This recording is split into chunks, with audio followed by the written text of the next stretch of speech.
We have a code red. The last triple chalk cookie is gone, vanished into thin air. No forced entry, no crumbs.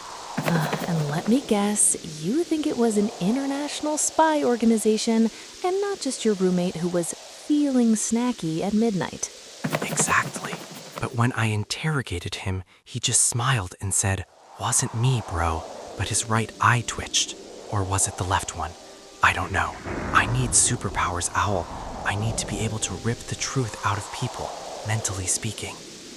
Ripping it out is so 1950s, Hoodie. If you want to unmask a liar, you don't need to get loud. You need to get smart.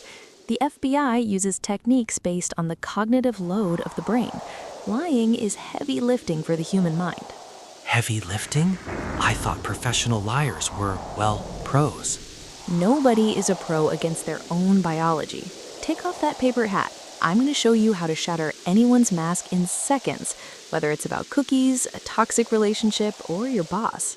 The baseline, the ground zero of truth. Before we get to the advanced tricks, we need to address the most common mistake, Othello's error. Just because someone is nervous, sweating, or looking away doesn't mean they are lying. Some people are just naturally anxious. The FBI begins every interrogation with what they call baselining. Before the hard-hitting questions come out, they ask neutral, low-stress questions. How was your day? Or what did you have for breakfast? During this phase, you observe the normal version of the person. You note their natural speech rate, the vocal range, their hand gestures, and their eye contact. This is your ground zero. Once you switch to the critical topic, you look for deviations. If a fast talker suddenly becomes slow and deliberate, or if a fidgeter suddenly freezes like a statue, that is your first red flag. Without a baseline, you are just guessing. With it, you are in profiler. But it's not just about what you ask, it's also about how you have to ask. The art of the assumption question. Most people ask questions that make lying way too easy. Did you eat the cookie is a simple yes/no question. A no costs zero mental energy. The FBI uses a knockout strategy, open-ended questions with a negative assumption. Instead of asking, "Were you out late last night?" you ask, "What kept you out so late last night?" Do you see the difference? You're treating it as a given fact that the suspect went out last night. An innocent person will correct you immediately. "I wasn't even out." But a liar, they are blindsided. Their brain now has to do two things at once: deny the assumption and construct a new alibi. That split second of hesitation, that's the sound of a liar's brain overheating. Curiosity gap. But this is only the beginning. What if the liar is prepared? What if they has already thought of a story beforehand? Then we need a technique that forces their brain to overflow. Cognitive load, breaking the brain. Lying is cognitively exhausting. You have to suppress the truth, invent a plausible lie, ensure there are no contradictions, and monitor your own body language simultaneously. The FBI exploits this by increasing the cognitive load. A genius trick is the reverse storytelling method. Ask the person to tell their story from the end back to the beginning. Why does this work? Because truthful memories are stored chronologically and can be accessed from multiple angles. A fabricated story, however, is a linear construction. Asking a liar to go backward is like asking them to run a marathon in reverse. The construction collapses.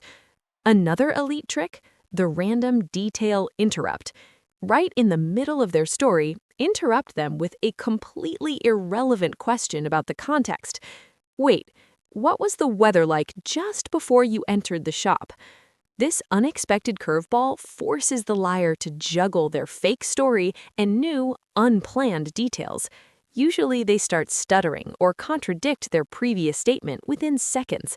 And that brings us directly to the next unmasking highlight: the wishy-washy word trap. Don't just watch what they say, listen to how they say it.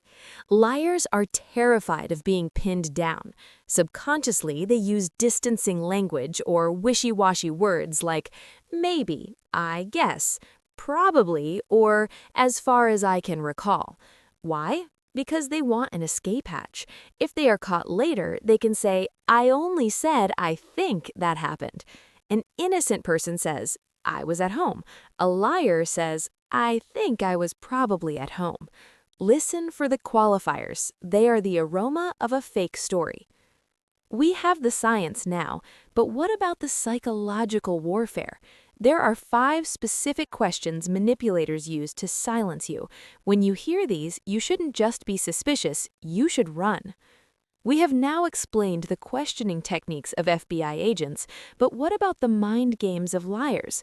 There are 5 specific counter questions that almost every manipulator uses to unsettle you when you are on the trail of the liar. The 5 questions of manipulators. Sometimes the lie isn't hidden in the answer, it's hidden in the counterattack. When you catch a professional manipulator in a lie, they will use these 5 sentences to flip the script on you. Why are you being so suspicious? They want to discredit your emotions and redirect the focus on you in order to distract from the actual question. Don't you believe me? This is emotional blackmail. They make your lack of trust the issue to distract from their lack of honesty. What do you want me to say? They play dumb and demand clarification from you.